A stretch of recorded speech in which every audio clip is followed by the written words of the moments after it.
welcome to the latest edition of In the Interim. I'm Interim Dean for the College of Pharmacy at the University of Michigan. My name is Bruce Mueller, and the purpose of In the Interim is to bring VIPs into the College of Pharmacy that we can talk to and learn about their interesting careers and get a chance for our audience to ask questions. I will tell the audience that there is a chat function that you can use. There is also a Q&A function. At any time, feel free to put something in there, and I'll be happy to make that a question. Or if you want to ask a question live, we can make that happen as well. I'm really happy that today's guest is somebody that I've not had a chance to spend a whole lot of time talking with over the years, but I keep hearing her name all over the place. Dr. Ilisa Bernstein is Senior Vice President of Pharmacy Practice and Government Affairs at APhA. And before that, she did quite a stint at the FDA. And we want to talk about both of those things, where she was a Deputy Director of FDA's Office of Compliance in the Center for Drug Evaluation and Research. She did lots of things there. She's at APhA now. She's a great guest to have on In the Interim. Welcome, Dr. Bernstein, to In the Interim. Hi, thanks for having me. Really excited to be here. Normally we start this talking about whatever crazy background somebody has, but your crazy background looks very real to me. What are we looking at here?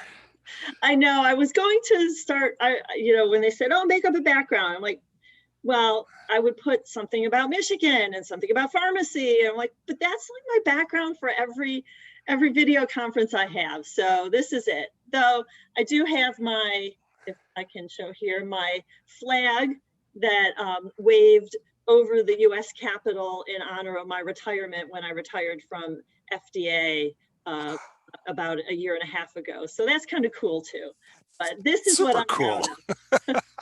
No, you have been such a great fan of and help with so many students with their careers at Michigan. For those who don't know who are on the call, I mean, you have sponsored so many of our Michigan students on their APhA rotations, and you lecture in class and do all these sorts of things. And we have a number of students. In fact, the P3 students just recently found out where their rotations are going to be. And I know some of them are trying to get into FDA. And, just let's talk about that for a second. What could somebody expect if they are going to come to FDA? Why should they prioritize that? Michigan's one of the few schools that lets you prioritize where you'd like to do your APhAs.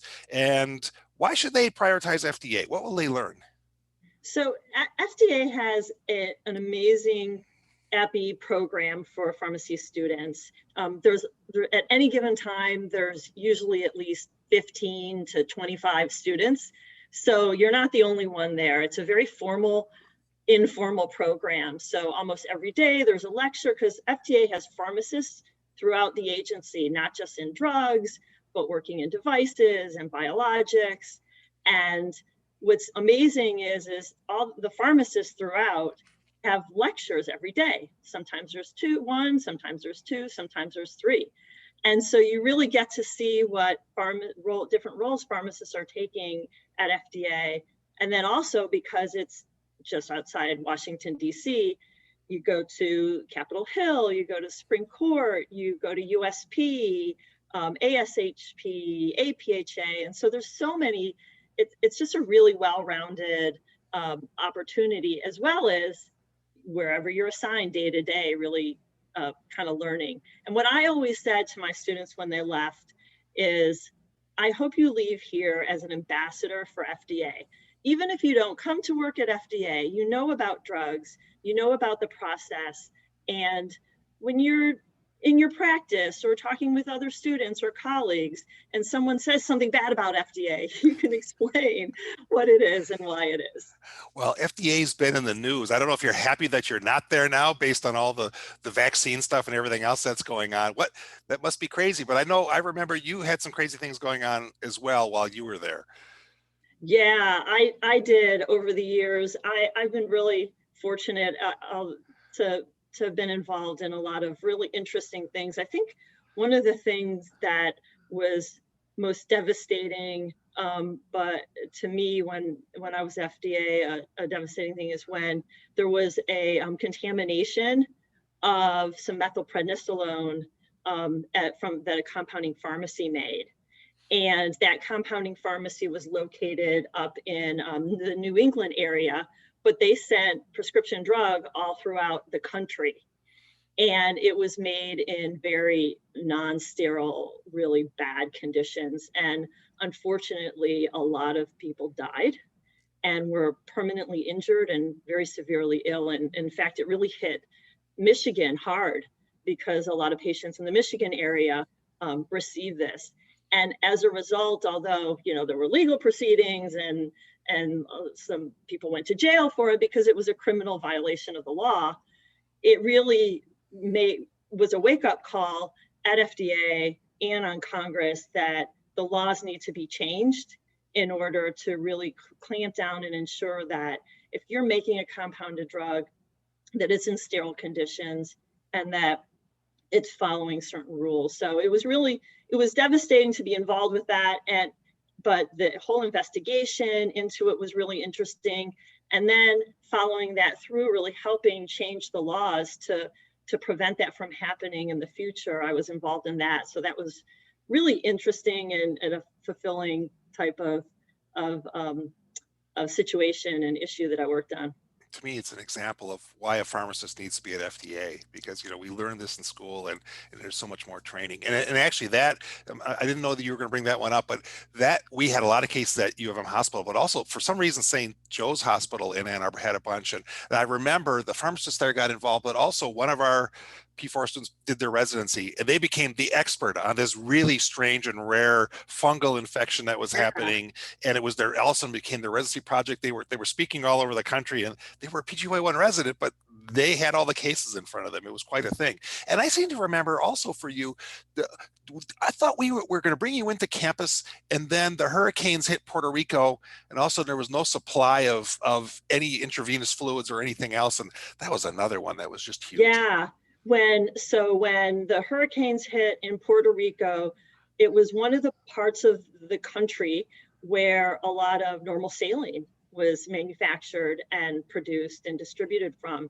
And when power went out and safe water supply was compromised and the whole island was just shut off, what we had to do was scramble and figure out, well, normal saline is used everywhere in patient care, hospitals, doctors' offices, everywhere, and trying to figure out how to get sterile, compliant, normal saline into our medical supply and distribution chain. And it was hard because we had to reach out to other countries and other countries where we weren't familiar with the facilities where they were made, and really try and figure out how to get that in place. And that shortage actually snowballed to other parts of the world as well. So the whole world was scrambling for salt water. It was unfortunate, but how can a storm that hits a little island, in the Caribbean, wipe out the country, which it really did. And I do want to talk more about those experiences and then your current experiences. But I guess one last thing is, there are other, like you said, there's a lot of other pharmacists there, including Michigan grads at FDA. Talk to us just for a minute about that as a career path. It's not one that we talk a lot about, right? But is that a career path? And if so, absolutely. What should somebody do if they want to follow in your footsteps there? Yeah, no, FDA is definitely a career path. And so what's the best way to, getting your foot in the door is the easiest way. But you got to get your foot in the door. How do you do that? Do an APhA rotation there, get to know people, get kind of work with people, get familiar with it. There are summer internships available. Most are unpaid, but it's the experience. So kind of getting your name there or knowing somebody who knows somebody, unfortunately, that's how it is. But at the same time, if you go to FDA, one of the things that's really great is, as I was saying, there's pharmacists in all these different roles. And once you get in there, you can see what are all the different opportunities that are available, whether it's being a drug information specialist, reviewing the label on the medication package, looking at a compounding pharmacy inspection report. There's so many different things, and you become it's not something that you learn at school, it's something that you learn on the job. And so once you're there, you can, to me, it's get your foot in the door, get in, and then see where you want to go once you're in it at FDA. And the really interesting thing is you can go down a civil servant career path like I did, which is, I never have to wear a uniform to work, but there are commissioned officers in the public health service. They wear, it's similar to the Navy uniform. They can be deployed to emergencies around the country, and they dedicate at least 20 years of their life to the uniform service. So my uniform was a Calvin Klein suit, theirs was a Navy uniform, but we worked side by side and did the same jobs. Mine's a Michigan College of Pharmacy sweaters. One of our audience members, Michelle, wants to ask you a question. Michelle, sure. If you want to unmute yourself, go ahead. You're muted now. Or maybe not. Go for it. Michelle, if you're talking, we're not hearing you. There you go. Sorry, I think I did not mean to raise my hand. So now you have to ask a question. Now you have to ask a question anyway, Michelle. That's how it goes. Sorry, I don't have one at the moment. Okay. Well, you mentioned that Lisa, you mentioned that some of the folks stay there for 20 years. You had a long career there, but you didn't. That's not your first stop, and you did a few things along the way. Maybe give the audience a little idea of your path. Yeah, sure. So started my career in pharmacy at Michigan, the College of Pharmacy. And after that, I knew that I wanted two things. One, I wanted to work at FDA, and I wanted to be a lawyer. So I'm a pharmacist and a lawyer, and I went to law school at some point. I'll tell you when in a second. And so I thought, well, how do I get to FDA is knowing the legal and regulatory aspects as well as the clinical aspects. And so then I figured, all right, I'll go to NIH.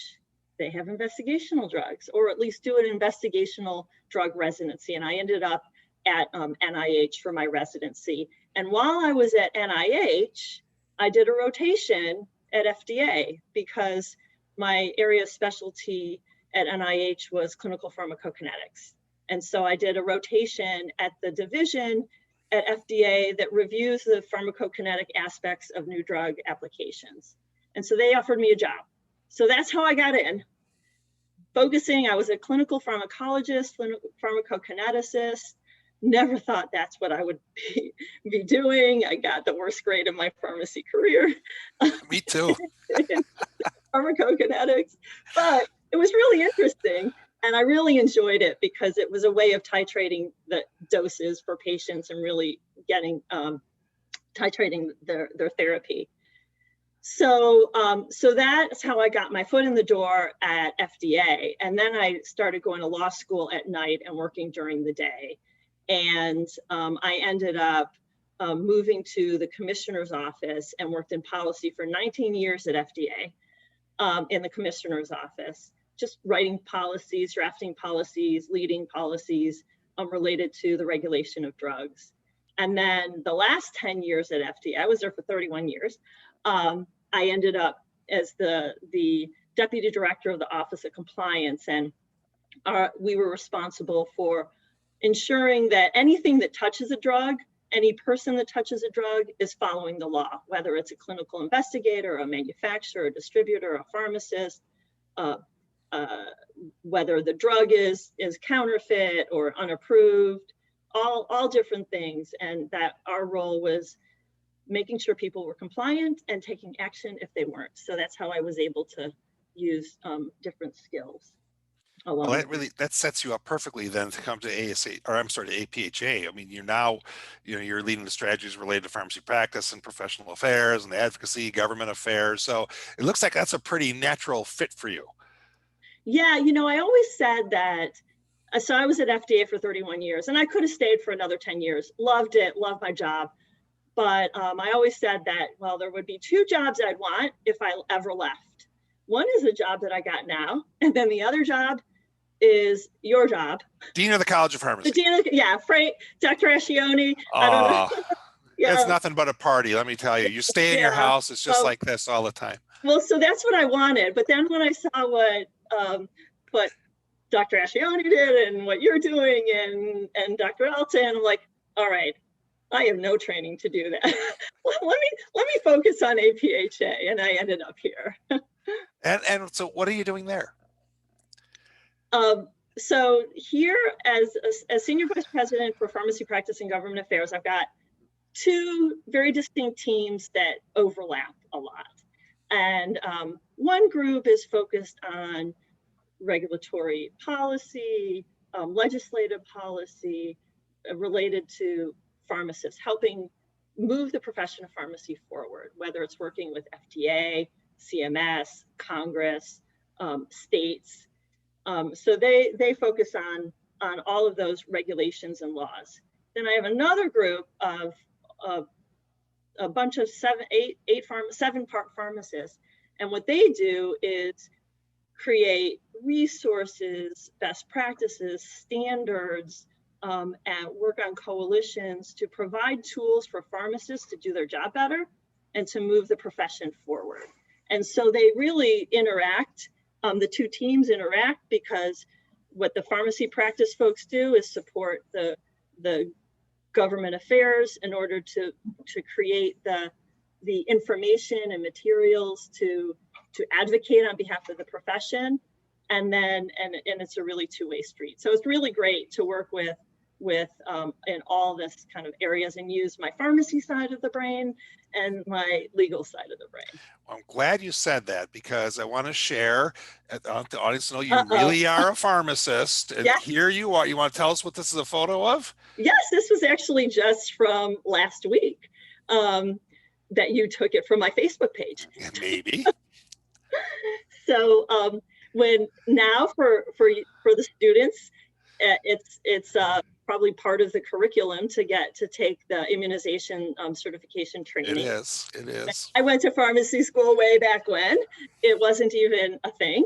And now with COVID, I wanted to jump in and volunteer and help. And so I took the same 20-hour training that the students take. I took it through the Michigan Pharmacists Association, but it's the APHA's based training. And so this is a picture of me during the practical part, which I did last week.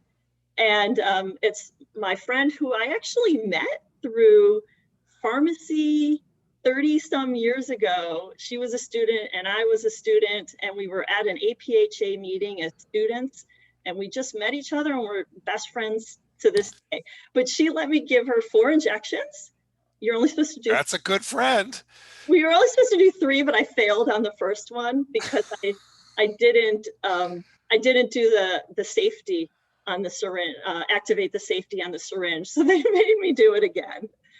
But here I am wearing proudly my Michigan. This is what I wanted to point out, that you've got to wear that cool lab coat with the logo. So there it is. Yeah. And as I look at that picture and I think about you and polishing everything, I realize I do not want to take my law portion of my exam again, because so much of practice has changed in response to the pandemic. And I imagine you've been in the middle of all of that. Yeah, it's been fun. It's been a lesson. And because I started at APhA just about three and a half months before the pandemic hit. So I'm still learning everything. I'm still learning the people that I will work with, and even some of the policies, because I was very narrow on the FDA side of policies. CMS, I didn't know anything related to Medicare and Medicaid, and so it was a very quick learning.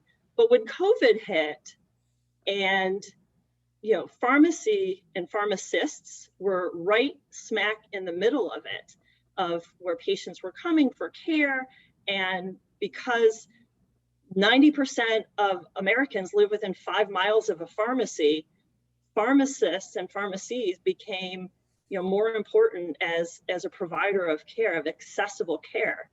And so we quickly pivoted to try and figure out what's needed in order to give pharmacists the tools to provide that care and even elevate the role of the pharmacist during the pandemic. And a couple of things were important in doing that is, although APhA represents all pharmacists, we're a national organization, we couldn't drive change by ourselves. So we brought together the pharmacy organizations, all the different pharmacy organizations, all the acronyms. I think there's 14 or 15 national pharmacy organizations, including the Colleges of Pharmacy, consultant pharmacists, health system pharmacists.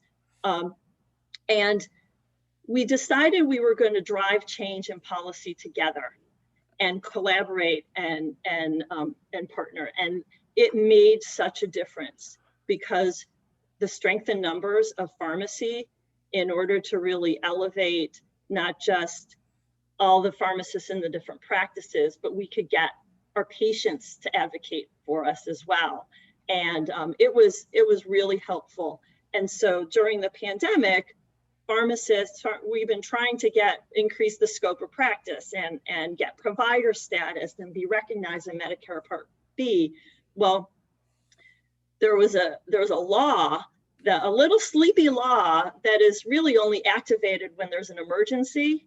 And we were called the PrEP Act, the Public Readiness and Preparedness Act.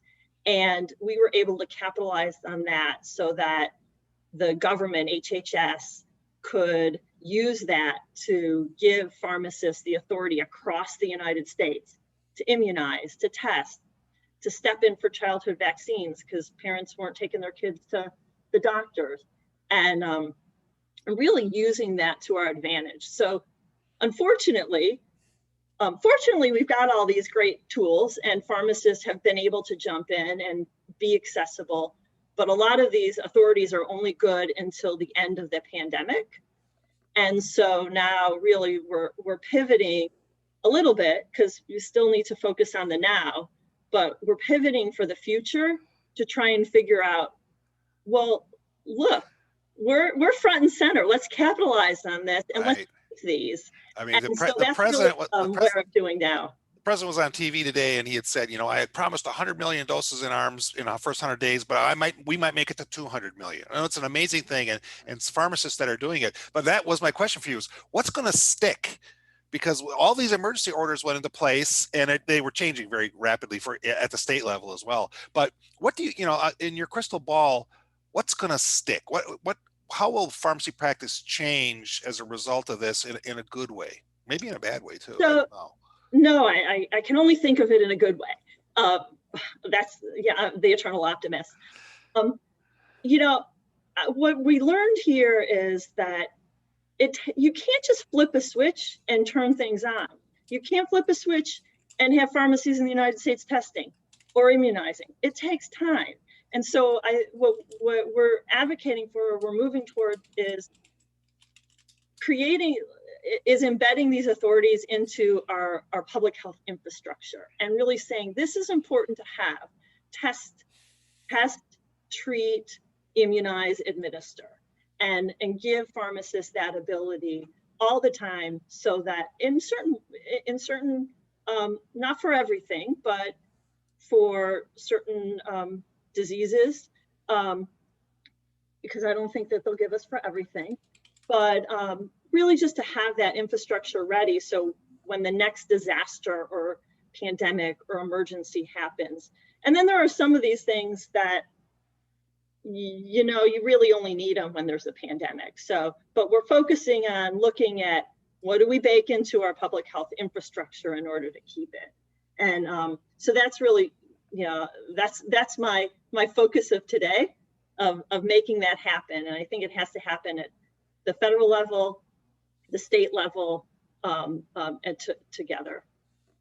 Well, all kinds of questions are rolling in, and audience, if you've got questions, just use the Q&A function, but I want to hit some of them here. So you have this unique background, which makes you perfect for your job. You're a pharmacist, but you also went to law school. There's a couple people on the call want to know, give us a little bit about that law school piece. What did you do? Why did you do it? How has it helped you? Yeah, so I knew early on in pharmacy school that I wanted to go to law school. And as I said before, because that was kind of my path, where I thought I could be the first female commissioner of the FDA. But somebody got that job beforehand. And once I got into FDA, I thought, oh, I don't want to be a commissioner. I don't want that They job. don't keep their job for 3 years and then move on. So, but going to law school was something that I wanted that skill set. I didn't want to be a lawyer. I just wanted that information and knowledge and way of thinking. And here in the DC area, you know, where everybody's a lawyer, all of the law schools have evening programs. So it's the same instructor, it's the same information, same course, but it's 1 year longer so that you could go to class starting at 6 o'clock at night. And then it's 4 years instead of 3 years. And I actually know of a lot of pharmacists who do that, who work in a pharmacy by day and then go to school at night, because you can make good money working in a pharmacy and to pay off the law school. Sure, Yes. sure. Okay, other questions coming. So you used the word skill set. I want to follow up on that. In general, what skill sets do you need to operate at the stratosphere that you're operating in? What are your strengths? What's good that you have? What are you working on? What do you need? That's a really good question, because what I work on, I don't need to have a law degree. So there's that analytical part of like looking at, it's the same thing that a pharmacist does. You look at your symptoms, you look at the patient, and what is it? Is it SOAP? Soap they still do that. Yeah. Still do it. It's that same like analytical way of thinking. In a way, it was funny because in pharmacy school, it was, looking at the symptoms, looking at, whatever, and you get to your plan. Well, in law school, it's the same type of thinking, but you're looking at your facts of the situation or the problem at hand, whether it's a public policy issue that you're trying to tackle. You got to look at the problem, look at the facts, look at your options, and for the solutions, and then figure out how you implement them. And that's just how you address that, whether it's a patient or a policy. And it's thinking that through and having that skill. So I didn't need to go to law school. It's just how to think through that. You're this great role model. We've got pharmacy students, we've got pre-pharmacy students on the call, and they're asking me, what was your college experience like? What did you pull from it? I'm sure you want to say it was all Michigan, and I'm sure it was, but what was that like? And maybe also what can they be doing in pharmacy school to think about a career path like yours? Well, first of all, I loved my pharmacy school experience. I loved my Michigan experience. I thought the instructors were great. The social aspect was great. I love the fact that Michigan, it's a smaller school. So we knew everybody. I knew all the instructors. I knew all of my fellow classmates, and we really helped each other out. And I really love that camaraderie that we have and continues to this day with many of my former classmates. But I think the other what I did in pharmacy school was I'm a really firm believer of really focusing on leadership skills. I think leadership skills that you develop in college, whether it's pharmacy school, undergrad, or whatever, those are important building blocks for how you approach things and how you interact and how you network with people in the rest of your career.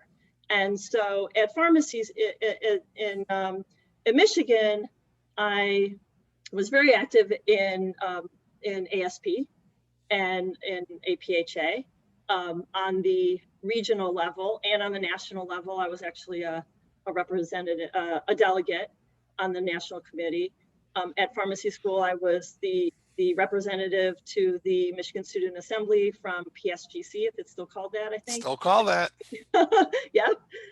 And just doing a lot of different things, but you don't need to, just even if it's chairing or being in charge of a work group to plan, Operation Diabetes or the social committee, don't have to necessarily be a president, but really kind of taking that leadership role and getting that skills of managing an issue, managing people, and and being able to be the face of that issue, to rally around and make something happen.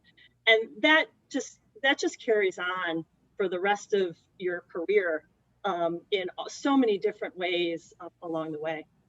100% that advice. That is, boy, you said it better than I've ever said it. But you can't, everybody can't be the president of whatever organization, but you can lead one of the events. You know, you can help, you can plan. And you know, we just went through the ASHP matching process for residencies for the first match, and we've got second match coming up. And you know, it's those leadership things that students have, that they have a story to tell, that what they've done, it makes such a difference. I'd say, you know, same thing with our PharmD investigations. You know, you did a research project, you had to think it through. It just puts you just ahead of everybody in those interviews. So I want to kind of close. I see we're running short on time. Any last words of wisdom you'd like to impart on the crowd? Other than go blue? Well, that's the best one. That's how you have to end, right? Yeah. Well, thank you. I'm going to post your email address. Can people reach out to you if they've got questions? They can. And let me just add a shameless plug Yeah. for APhA.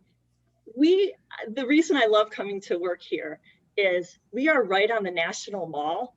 The Lincoln Memorial is steps away. You need a window. You need a window so we can see that. I do have plenty of windows, but I look at the State Department right here. But we're looking at you. But we have a great location, and we call ourselves, our new CEO says, we're the world home of pharmacy. So if anybody is ever here in Washington, D.C., contact me. You've got to come here and visit. This is like a museum to pharmacy here, and it's really cool. And you get a great selfie view of Lincoln and the Washington Monument behind. Oh, wonderful. Well, thank you for being on the program. You've been a great guest. I am on the screen now. I have Dr. Bernstein's private email address only for you. Yeah. Any questions, send them on to her. And then I just want to say we are going to have one more show this next week. We'll be shooting with Dr. Brooke DeRivers. Brooke is the person who told me when she was a student that she was going to be the next Sanjay Gupta for pharmacy. And so we're going to catch up with her and see, is she the next Sanjay Gupta, or is she doing something else? Or did she do a little bit of all of it? And so we're going to do that as a podcast. And I invite you all to participate in that. And thank you, Dr. Bernstein, for being on the program. Thank you for having me. Bye.